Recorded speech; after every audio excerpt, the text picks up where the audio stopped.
Next 17th question பார்க்கலாம். Let A, B, B, n by n real matrices such that determinant of A is greater than 0 and determinant of B is less than 0 for t lies between 0 and 1. Consider C of t is equal to t times A plus 1 plus t into B. Then option A, C of t is invertible for each t belongs to closed interval 0, 1. Option B, there is a t naught belongs to 0, 1 such that C of t naught is not invertible. Option C, C of t is not invertible for each t belongs to 0, 1.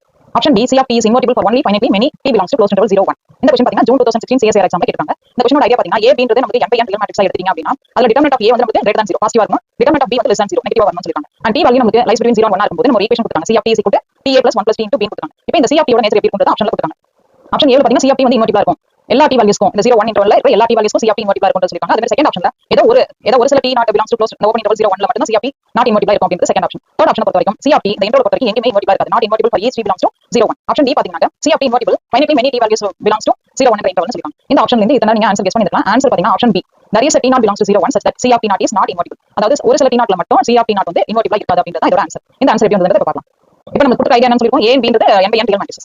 So first condition என்ன சொல்லிருக்காங்க? determinant of A வந்து greater than 0, second condition determinant of B வந்து less than 0. நம்மளே ஒரு மேட்ரிக்ஸா define பண்ணிக்கலாம். அப்ப A ன்றது நமக்கு எப்படி எடுத்துறேன்? 1 0 0 1 ஐடென்டி மேட்ரிக்ஸ் 2 by 2 மேட்ரிக்ஸ். அதே மாதிரி B ன்றது -1 0 0 1. நம்மளோட கண்டிஷன் படி பாத்தீங்கன்னா determinant of A எப்படி வரும்னு சொல்றாங்க நமக்கு greater than 0 வரணும்ன்றாங்க. நான் இங்க கொடுத்த எக்ஸாம்பிள் பொறுத்த வரைக்கும் determinant of A வந்து நமக்கு என்ன வரும்? 1 கிடைக்கும். 1 வந்து greater than 0. அதே மாதிரி determinant of B பாத்தீங்கன்னா நம்ம கொடுத்த எக்ஸாம்பிள் பொறுத்த வரைக்கும் ஆன்சர் வந்து -1 ன்றது which is less than 0. So இந்த ரெண்டு கண்டிஷன் இருக்கிற மாதிரி நம்ம எழுதியாச்சு. இப்போ C of t ன்றது என்ன ஈக்குவேஷன் சொல்லிருக்காங்க நமக்கு? C of t ன்றது t into A plus 1 plus t into B ன்னு சொல்லிருக்காங்க. இல்லையா? அப்ப C of t எப்படி எழுதலாம்? t into A matrix plus 1 minus t into B matrix. அப்ப இத நம்ம சிம்பிளிஃபை பண்ணும்போது t உள்ள நம்ம மல்டிப்ளை பண்ணிக்கலாம். ஃபர்ஸ்ட் இதுல செகண்ட்ல பாத்தீங்கன்னா 1 minus t உள்ள மல்டிப்ளை பண்ணிக்கலாம். அப்ப அந்த கரஸ்பாண்டிங் என்ட்ரிஸ் நம்ம ஆட் பண்ணோம் அப்படினா நமக்கு ஃபர்ஸ்ட் என்ட்ரில 2t minus 1, செகண்ட் என்ட்ரில 0, அடுத்து 0, அடுத்து 1 கிடைக்கும். இப்போ C of t ன்றது நமக்கு எப்படி வந்துருச்சு?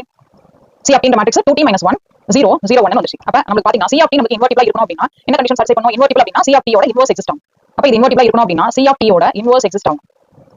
இன்வெர்ஸ் எக்ஸிஸ்ட் ஆகும் அப்படினா கண்டிப்பா அதோட டிட்டர்மினன்ட் வேல்யூ நமக்கு எப்படி இருக்கும்? நாட் ஈக்குவல் டு 0 வரணும். அப்ப இங்க கொடுத்த இந்த C of t யோட டிட்டர்மினன்ட் வேல்யூ நமக்கு இங்க என்ன கிடைக்கும்? 2t minus 1 கிடைக்கும். இப்போ இது நான் 0 வரணும் அப்படினா t வேல்யூ அப்ப 2t is equal to 2t not equal to 1 ஆகும். and t வந்து நமக்கு எப்படி இருக்கும்? not equal to 1 by 2 வரும். அப்ப C of t நமக்கு இன்வெர்ட்டிபிளா இருக்கணும் அப்படினா C of t இன்வெர்ட்டிபிளா இருக்கணும் அப்படினா t வேல்யூ நமக்கு எப்படி வரும்? not equal to 1 by 2 வரும். அப்ப எனக்கு t is equal to 1 by 2 போடும்போது C of t வந்து not invertible வந்து. அப்ப இங்க பாருங்க C of t invertible for each t belongs to எல்லா t value lies between 0 and 1 க்கு invertibleன்றது தப்பு. ஏன்னா நமக்கு எந்த கேஸ்ல நமக்கு வராதுன்னு சொல்லிருக்கோம்? t is equal to 1 by 2 பொறுத்த வரைக்கும் C of t வந்து invertible இருக்க சான்ஸ் இல்ல. சோ ஃபர்ஸ்ட் கண்டிஷன்ல for each t for all t ன்றது நமக்கு கொடுத்ததனால அந்த ஸ்டேட்மென்ட் ராங். ஆப்ஷன் B ல பாத்தீங்கன்னா there is some t naught belongs to 0 1 C of t is not invertible. இது நமக்கு கரெக்ட்டான ஆன்சர். ஏன்னா ஏதோ ஒரு t naught க்கு C of t என்னவா இருக்காதுன்னு சொல்லிருக்காங்க இன்வெர்ட்டிபிள். எந்த வேல்யூ பத்தி t is equal to 1 by 2 ன்றதை நம்ம கண்டுபிடிச்சிருக்கோம். தேர்ட் ஆப்ஷன் பொறுத்த வரைக்கும் நமக்கு பாத்தீங்கன்னா தேர்ட் ஆப்ஷன்ல C of t is not invertible. எல்லா values of t lies between 0 and 1 ல நமக்கு invertible இருக்காதுன்றது தப்பு. அடுத்து ஃபோர்த் ஆப்ஷன்ல பாருங்க C of t வந்து invertible for only finitely many values of t belongs to ன்றது தப்பு. ஏன்னா எந்த வேல்யூ மட்டும் தான் சொல்லிருக்கோம் நம்ம t is equal to 1 by 2 ன்றது தான். சோ அந்த கேஸ்ல மட்டும் நமக்கு not invertibleன்றதால ஃபோர்த் ஸ்டேட்மென்ட் நமக்கு ராங். அப்ப செகண்ட் ஆப்ஷன் B ன்றது தான் there is some t naught belongs to 0 1 such that C of t naught is not invertible. Invertible நாக்க inverse எக்ஸிஸ்ட் ஆகும். inverse நாக்க determinant value non 0 இருக்கும். அப்ப எந்த வேல்யூல நமக்கு அந்த அக்யூரேட் வேல்யூ t வேல்யூ கண்டுபிடிக்கிறோமோ அந்த வேல்யூல தான் நமக்கு not invertible இருக்கும் அப்படின்றதால செகண்ட் ஆப்ஷன் தான் நமக்கு கரெக்ட் ஆப்ஷன்.